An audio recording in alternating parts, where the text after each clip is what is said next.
Let's talk about co and co's pronouns. What? Co and co's neopronouns are a gender-neutral pronoun and can be used regardless of an individual's gender identity or expression. They were coined in 1970. Yes, 1970. By Mary Owen. I hope I'm pronouncing that correctly, but I highly doubt it. In an 8-page pamphlet exploring gender-neutral alternatives. Co and co's pronouns are used in the exact same way as other neopronouns and they-them pronouns. So if I use co and co's pronouns, I would say, Co went to the store today. Or if I was referring to somebody else who used co and co's pronouns, I would say, I met Co today after work. Or another example would be, if I really need a ride to work, co's will drive me. And that's co and co's pronouns. But it doesn't make any sense, okay? It's fucking stupid. Now, I always get a kick out of it when people like the young lady we just heard from in the first clip claim that these neo-pronouns were invented decades ago. Because I'm not a spring chicken, and not once in my life have I ever heard anyone referred to as co-cos. Anyway, welcome back. Thank you guys so much for joining me. So I have a very quick and very crazy weekend clown world update for you guys today, and as usual, we have, well, very little time to waste. So let's get into it. Now, if you place your attention on the screen for a moment. Now, I'm not quite for sure exactly who this fella is or what he identifies as, but one thing I will say is that dressing up in little girls' outfits like a Care Bear dress and playing with stuffed animals is not helping their cause, whatever their cause may be.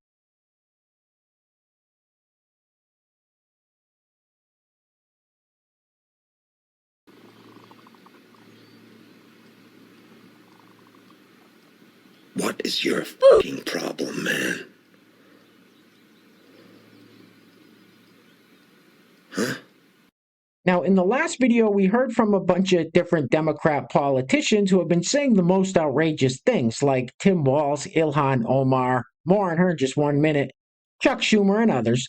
So we're going to keep it moving with this clip of Gavin Newsom blatantly lying to this reporter about Joe Biden's cognitive decline. Roll it.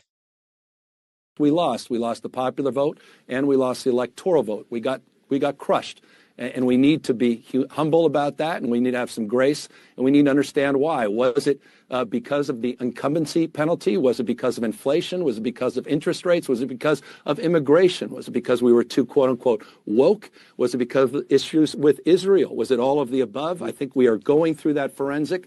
We need to understand it. At the same time, we also have to push back against the whitewaters and headwinds of the Trump administration. But, I mean, you're leaving something very important off the list, Governor. You also ran a candidate who could not reliably talk, walk, or ride a bicycle. Take me into Gavin Newsom's soul when you had to tell reporters from around the world why the United States president could not complete a sentence. Well, it was obviously we were challenged as it relates to that debate. But if you're asking about my soul, which I appreciate, you're asking about my direct engagement in interactions with former President Joe Biden, who was not our nominee, but as it relates to his campaign and what those decisions look like, as it relates to his determination whether or not to continue that campaign or end it as he did, I never had, period, full stop. I would be lying to you, and I won't lie to you, as it relates to the direct engagement I had with Joe Biden that ever suggested a cognitive decline to the degree that we saw at that debate night. And so that was a challenging moment. And of course, over the course of the next few weeks, that moment became a monumental decision where he decided to pass that baton, and Kamala Harris, as vice president, became our nominee. What the hell did you just say? Period, full stop. I would be lying to you, and I won't lie to you, as it relates to the direct engagement I had with Joe Biden that ever suggested a cognitive decline. You're a liar. You're a liar. You know something that you're not telling us, you slimy scumbag liar. And next up, we have this throwback clip from several years ago of Congresswoman Ilhan Omar being interviewed, and she says Islamophobia is wrong because people should be afraid of, well, I'll let her tell you. Roll it. A lot of conservatives in particular would say that the rise in Islamophobia is a result not of hate, but a fear, a legitimate fear, they say, of quote-unquote jihadist terrorism, whether it's Fort Hood or San Bernardino or the recent truck attack in New York. What do you say to them?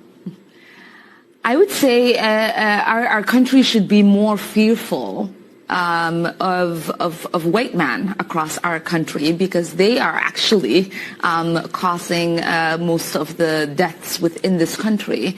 And so if fear was the driving force of policies to keep America safe, Americans safe inside of this country, we should be profiling, monitoring, and creating policies to fight the radicalization of white men. Come again.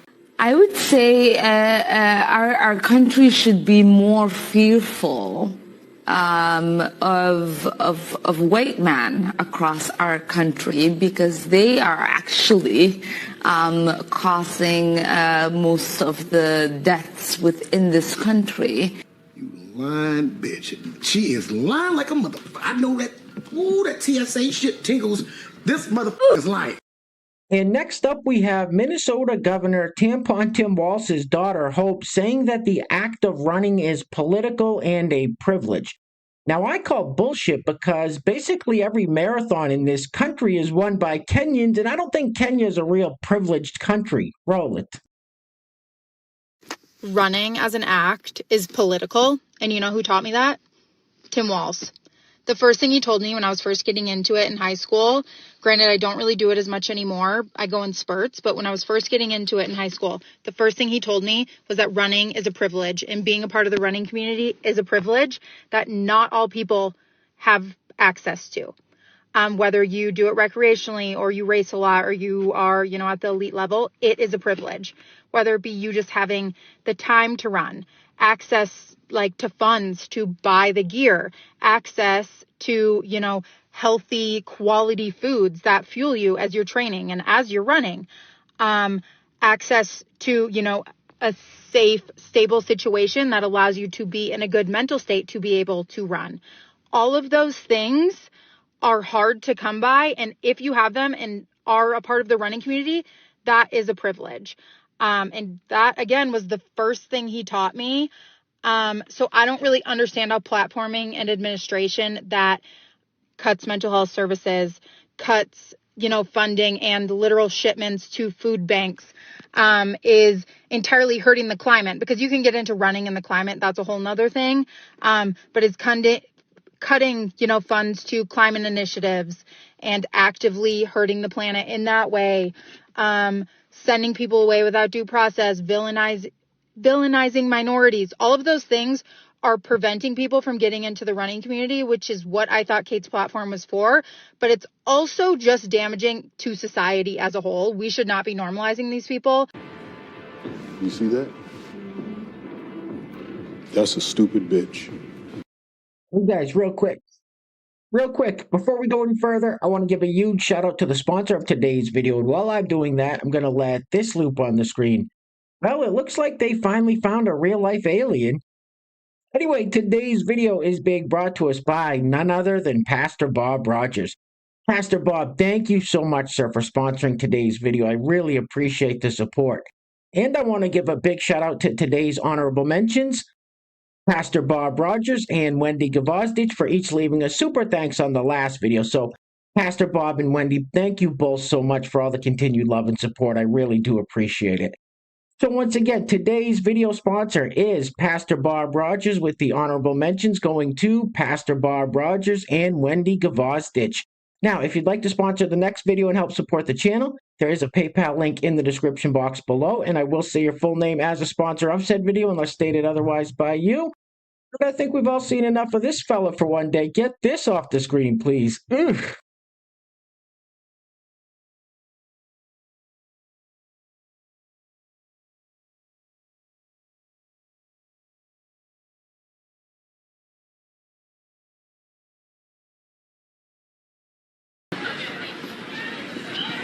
What a freak. And next up, we have this young fella, and he's going to tell us why you need a trans girl. Roll it. The second reason why you should get yourself a trans girl is because if you ever want to sleep over at your girl's house and your parents won't let you, all you have to do is tell them you're sleeping over at your bro's house.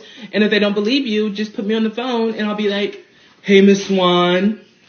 Yeah, can Jamie sleep over? No, yeah, we're just gonna play Xbox and eat Doritos. You know, things that bros do. No, yeah, don't worry, Miss Jamie. We'll be safe. I promise. And, yeah, don't worry. I'll have him back tomorrow morning. 10 a.m. sharp. What's that? Oh, no, there's not gonna be any girls here. I promise you. All right. Good night, Miss Swan. I'll be there to pick Jamie up in a few. All right, later. Bye. Bye. So yeah, get yourself a trans girl. I am not gay. So every now and again, I like to throw in a clip that puts a positive spin on things, and I absolutely love what this young black woman has to say about the black community. Roll it. It is not because you are black. I repeat, it is not because you are black. It is because you lack morals, self-respect, and character. You are loud, you are obnoxious, disrespectful, with very little regard for anyone else. You don't just tolerate dysfunction, you defend it. You protect the degenerates, and then you try to silence anyone who is calling for accountability.